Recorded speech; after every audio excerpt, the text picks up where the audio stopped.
I'm joined by Mark Koekemoer in studio, who is a CrossFit Level 1 trainer. I'm sorry, I just brutalized your name, but he's a CrossFit Level 1 trainer who is living with type 1 diabetes. We're going to chat with him about how he's able to manage his lifestyle. Thank you for joining us. Awesome, thanks for having me. Do you want to say your name on record? Mark Koekemoer. There it is. You have type 1 diabetes. Can you just explain what this is? Sure. Type 1 diabetes is it's an immune deficiency disease. So essentially, I can't produce any insulin in my body. Now, insulin is if we go technical, we get all biological. Insulin is a very important hormone in your body that regulates blood sugar levels. So for me, I need to manually do what my body would automatically do. And essentially, at one time in my life, my body just backed up in terms of my insulin hormone producing cells. And yeah, I need to do that manually now. So through injections? Through injections and things, yeah. There's different ways that I can manage it, but yeah, one of the main ways is with injecting. Okay.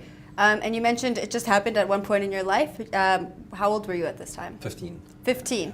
Is it normal well, not normal, but is it regular that this happens that's quite late in life to develop? Yeah. So type 1 diabetes is often present in young adults or younger children, whereas type 2 diabetes, so there's two different kinds of diabetes. Right. There's actually more diabetes, but type 2 and type 1 are the main ones. And type 2 is normally a later onset kind of diabetes. Age-wise, it varies completely. It depends on genetics, it depends on what happens in your life. For me, personally, the fact that I got it at 15 was, there isn't really a reason why I got it other than my body, some stress in my environment gave my body the signal that, yeah, it can't produce any more insulin. So certain things happen biological, but. Yeah. I want to talk lifestyle change. Yeah. What was your lifestyle like before being diagnosed, and how did that change? So when I was diagnosed, I was 15 years old, so still school kid, and living a school life, which is often, I guess there's a lot of junk food and there's a lot of normal kind of convenient foods. Personally, I was in a boarding school, so I was doing a lot of, we call it in Afrikaans koshuis, which is hostel. You can call it a hostel. Yeah. And we'd have hostel food. So very kind of generic kind of foods, lots of carbohydrates, lots of rices and potatoes and fatty sauces and things. So that was my kind of eating lifestyle. Yeah. And I was pretty active. What changed for me initially was not much at all.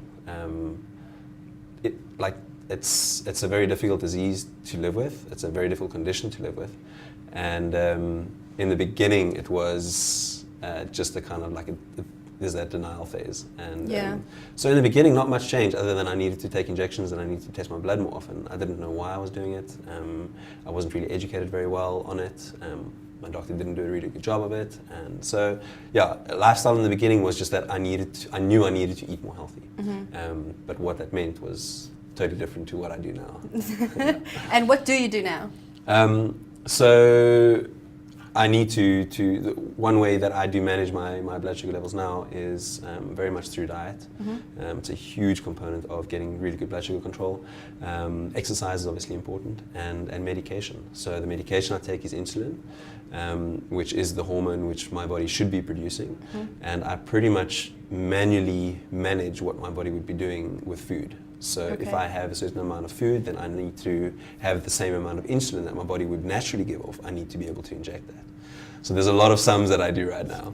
So like calculations of how much insulin I need. And did you learn how to do these calculations just over time, or? Over time, there's certain methods and practices to it.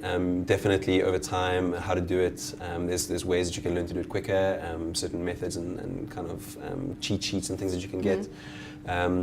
But yeah, coming back to your question in terms of how I manage my lifestyle now, it's very much about eating a very good healthy diet, staying very active, and using as little insulin as possible. So medication is a big part of that too. Okay. But a healthy lifestyle is the core to being able to manage my blood sugars. You mentioned you use as little insulin as possible. How much is that in comparison to what it was before, I guess, when you were first diagnosed? Yeah. So in the beginning, Sure, if I think back now, I mean, it changes. Like, It does change. when you're 15 years old, my hormones are completely different Right. to what I am now. Since I switched over to eating the way that I do now, which we can definitely go into a little bit more, but I'm using at least 50% of the insulin that I used to use. Okay. And the way that I was eating, I'm using 50% of what I used to eat or what I used to use. Okay. So it's considerably less. And the reason why is because insulin is, as I said, it's a storage. I didn't say it's a storage hormone, but what I said is what I meant is that insulin is a hormone in your body which controls blood sugar levels. Right. And what's really important is that if you're getting a lot of insulin in your body, then your body pretty much turns off. It's like a switch. If you walk into a room and someone's wearing heavy perfume, you smell it immediately, Yeah. right? But after 3-4 minutes, what happens? You get used to it. And Exactly. You don't smell it anymore. That's exactly what happens in your body when you've Right. got insulin that's just being piled on, Yeah. piled on, and your body gets used to the insulin, so it's not as effective anymore. So to use less insulin means that your body's actually able to respond to it better.